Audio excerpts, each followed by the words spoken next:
Welcome to TNT. Today's topic, the Bill Nye, Ken Ham creationism debate. So it's been a week since the Ken Ham, Bill Nye debate took place. Ken Ham on the side of creationism, Bill Nye on the side of evolution, and we watched that debate last week. Taylor and me and a bunch of other people at my house watched the debate. It's quite a party.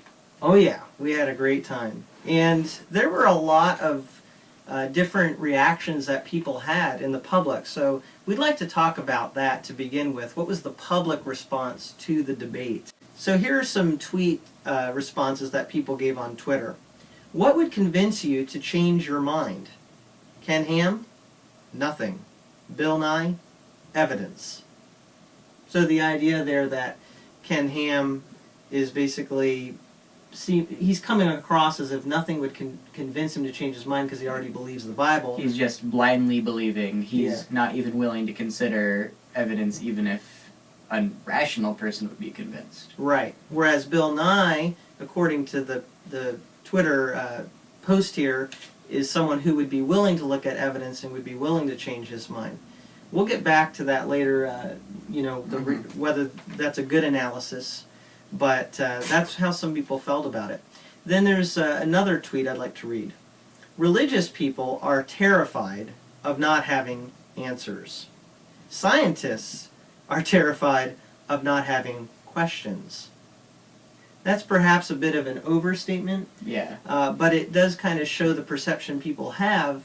And it did kind of come out in the debate that a religious person gets kind of ruffled and worried if there's questions that are brought up that they can't answer. And a scientist actually has problems if they feel like there's too many questions being answered and they no longer can search for them. That did kind of come out in the debate. So I thought those were some good tweets. I'd like to read to you from an article that was entitled, "The Bill Nye Ken Ham Debate Was a Disaster for Science." From an evolutionist. Yes, Michael Schulzen at thedailybeast.com wrote this article, and he seemed to feel quite negative about the debate. That's quite negative is actually a mild way to put it. Yeah, and so here is what he says. In one all too typical 2-minute span, Nye started out by explaining how evolutionary biologists make predictions. He then veered into the sexual habits of minnows, suddenly jumped to the number of bacteria in the human gut, discussed the amount of energy required for roses to produce fruit, told the story about how his first cousin, once removed, died from the flu, and then bounced back to the horny minnows with reference to certain fish diseases. All of this talk about sex and germs will make sense if you're familiar with the Red Queen hypothesis. If you're not, good luck. 5 topics in 2 minutes, with extensive prior knowledge assumed. Science communication in action. It was around this point I began drinking. Michael Schulzen, The Daily Beast.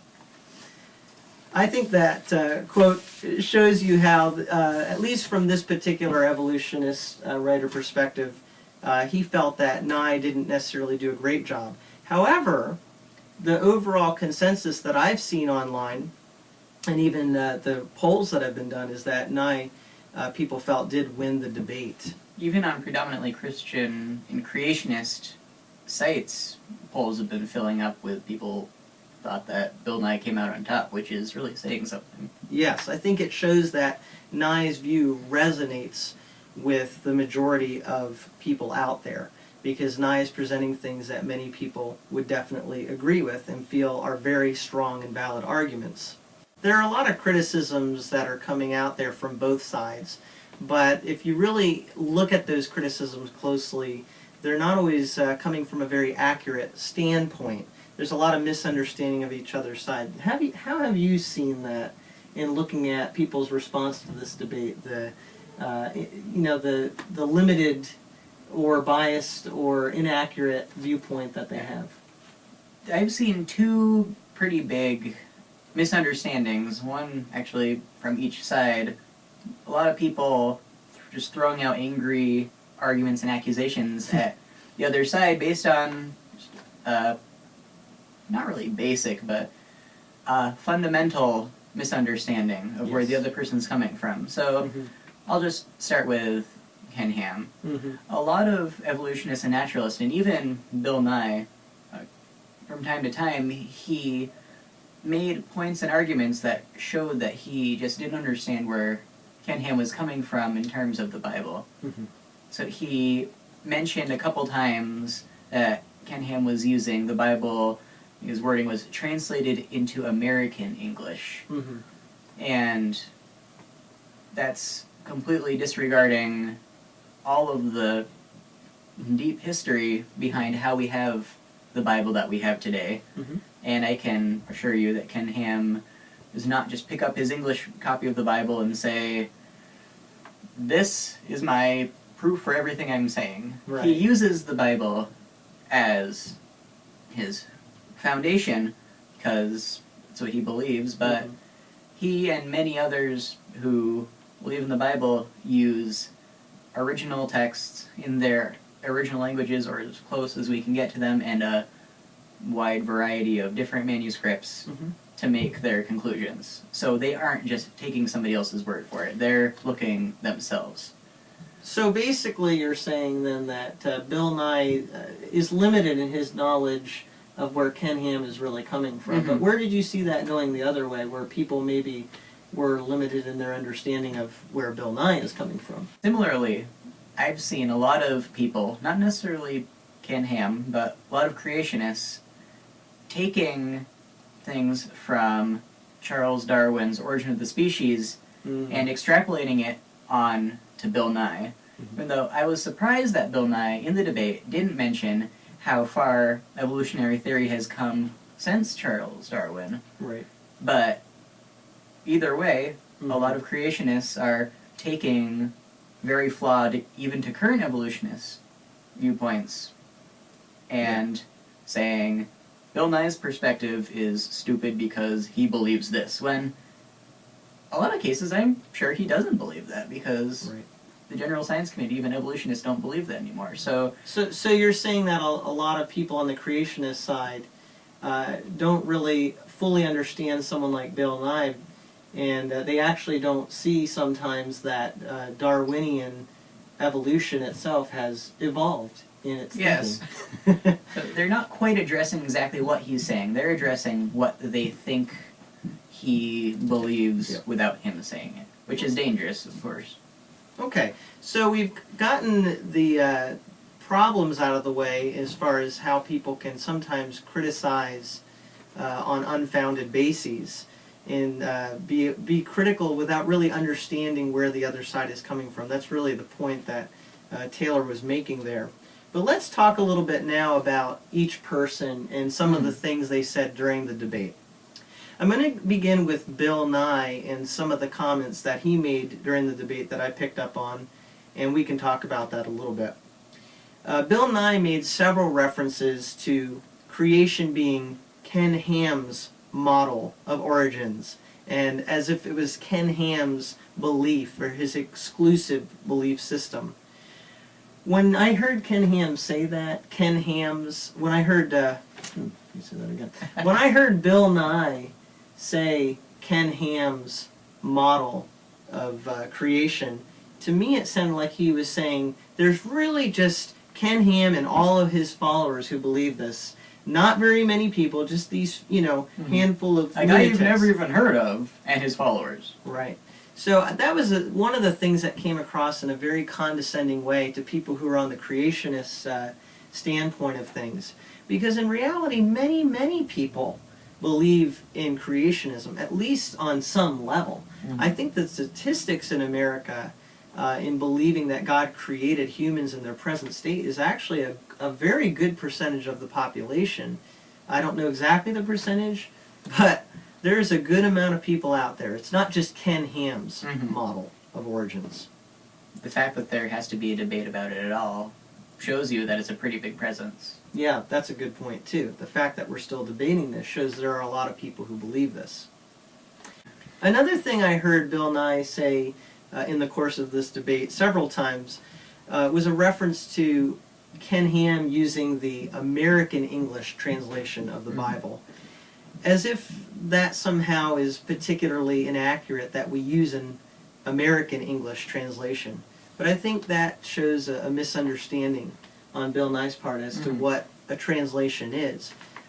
He makes it sound like we have a translation of an original that is then a translation of a translation of a translation of a translation. He made the analogy to telephone. Yeah, where the message gets corroded over time. Yeah. Yeah. But in reality, the translations that we have in English are all being taken from Greek and Hebrew manuscripts, and they're being translated, at least the good translations are being taken from those manuscripts that are ancient and put directly into our language. And the fact that we have many translations is actually good, because we have a lot of translations to compare with one another.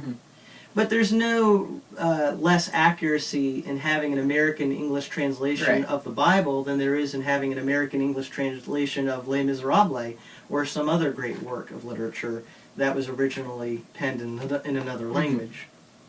It's like the first person in the line of telephone going directly to the end and speaking to the final person.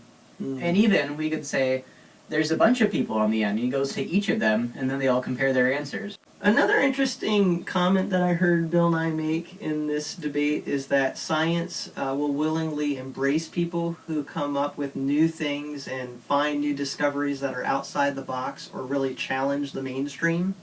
But I don't know what you thought about that. I thought that was kind of funny, actually, that Bill Nye made it sound like they're going to accept you right away if you make a paradigm-shifting discovery. Is that really always the case? I've heard some people saying that he's either stupid or lying for saying that, but I think naive might be a little more of a gentler, more accurate term. Or he maybe seems to strongly believe that you could present a revolutionary piece of evidence and that scientific community would embrace it, but he's, I think, not taking into account that scientists are human beings, and human beings don't want to be wrong.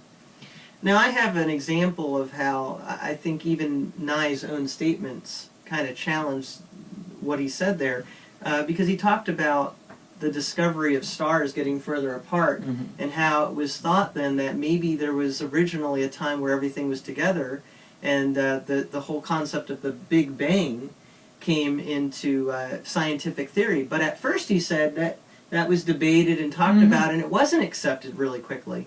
So I don't think people are quick to accept something new, regardless of which side they're on, whether they're an evolutionist or creationist.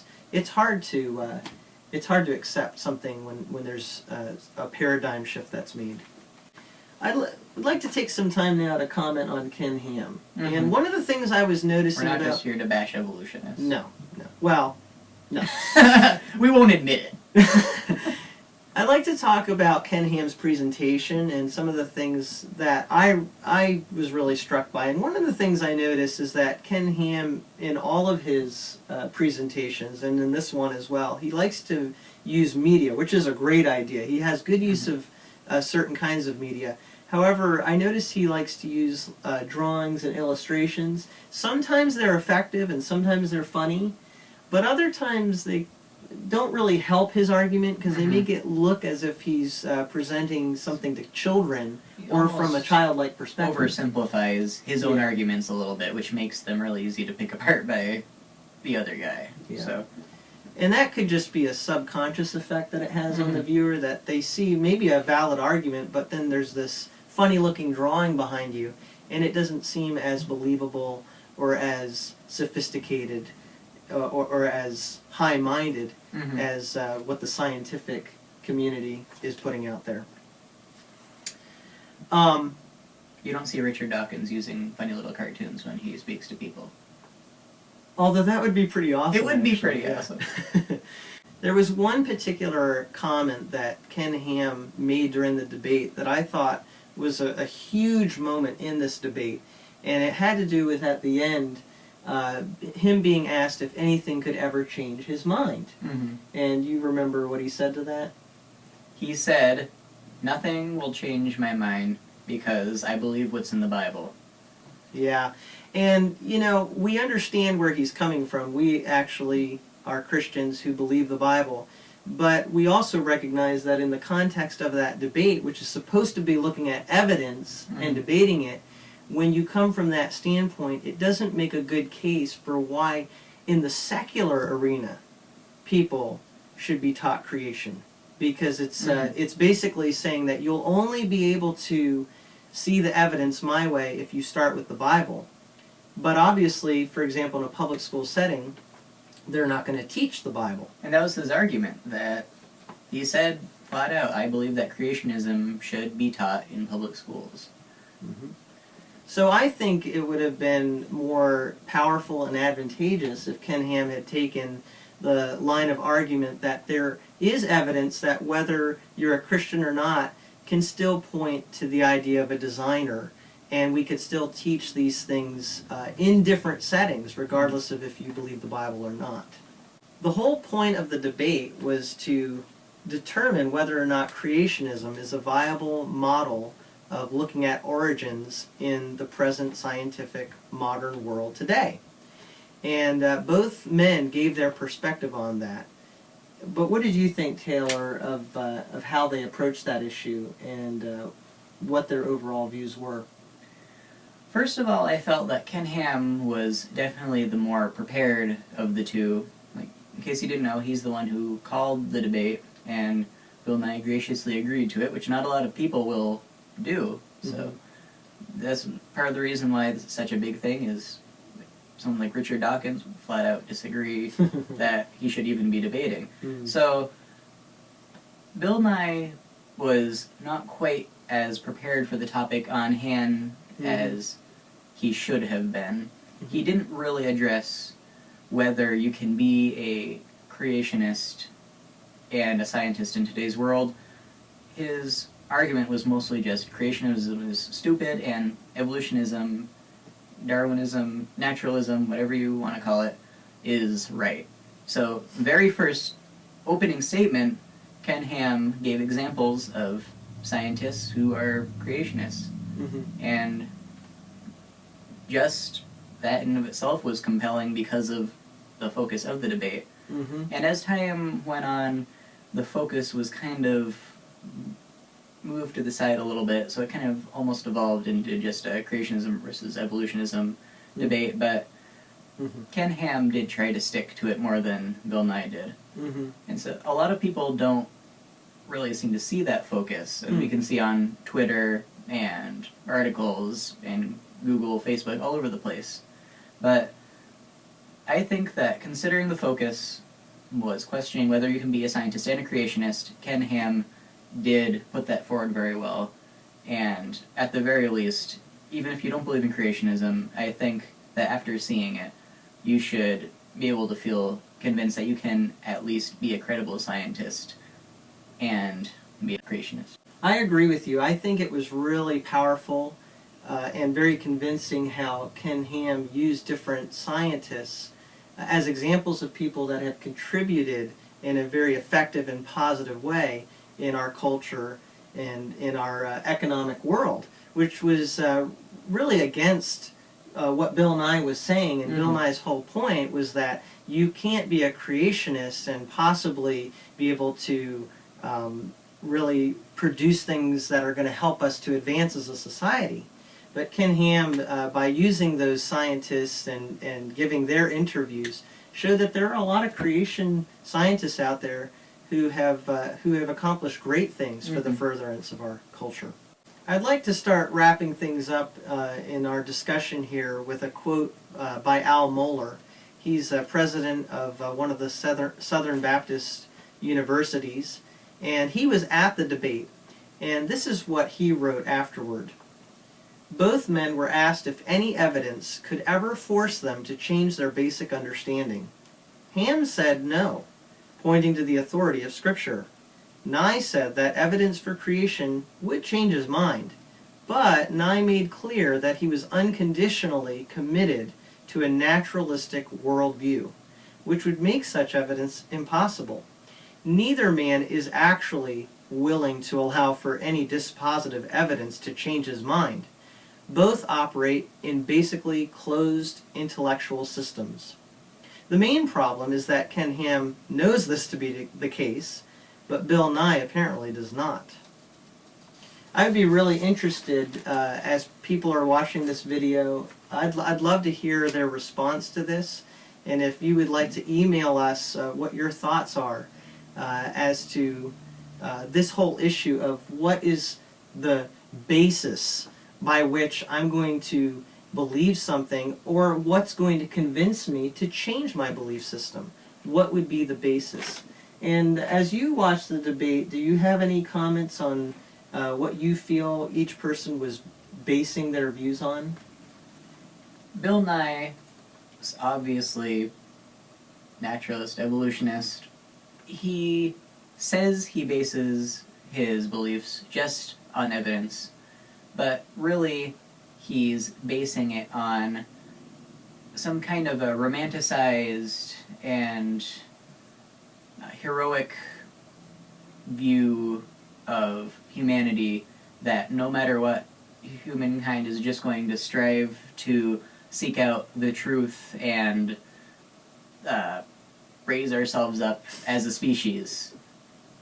Like, helping your brother out so you can both rise together, that kind of a thing. Yeah. And so I think that kind of clouds his view of the actual evidence, because he really wants to believe that there's this good and thirst for the truth in human nature, Mm-hmm. even though it's not really the case. And is there anything in a naturalistic, scientific thinking that would be a foundation for that belief? Is there something in science that really says to us we're going as humans to pursue truth, and we're going to find it, and we're going to succeed? There's not really. You have to kind of dive into philosophy a little bit to even get that. You could kind of argue, I suppose, that as humans no longer really need to evolve to survive, we're just kind of evolving culturally, and that's how we're going to evolve further, is by leaving our mark upon the universe and this and that. That's kind of just evolving into philosophy. Devolving into philosophy. So you think Bill Nye does have a presuppositional vantage point by which he is looking at the evidence, because he basically believes that humans are pursuing truth and are going to continue to advance toward greater things. But what about Ken Ham? What do you think his framework is for believing things? Oh, he's obviously a Christian, and so he believes that the Bible is literally the words that God gave to mankind so that we could have it as a reference for everything that we need to know wisdom-wise, and basically everything we need to know about God. So his presupposition is that the book of Genesis is history put down so we will know how the universe came to be, and that God was always there before there was even a way to say before time even existed. So he believes that evidence is not going to come up which will disprove God, because in the end, all the evidence is eventually going to point to what's said in Genesis. Even if it looks like it doesn't at first, it would eventually. So his presupposition is it would be impossible for any piece of evidence to actually disprove Scripture and disprove creationism.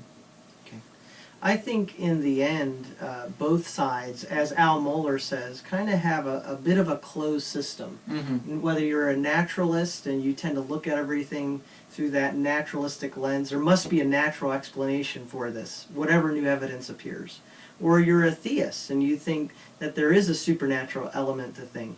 They are, in some ways, closed systems of thinking. So the question I have to kind of close things off is, what are the basis that we can use to interact with each other that could try to help convince each other? And I want to ask our audience this: are you open-minded, regardless of what your view is, to listening to another viewpoint and really considering the reasons that that person gives for why they believe what they believe? I think in the end, that's what this debate really comes down to. You can drop us a comment or get a hold of us at tntfeedback@gmail.com. Thank you for watching. Subscribe, spread the word, and see you next time.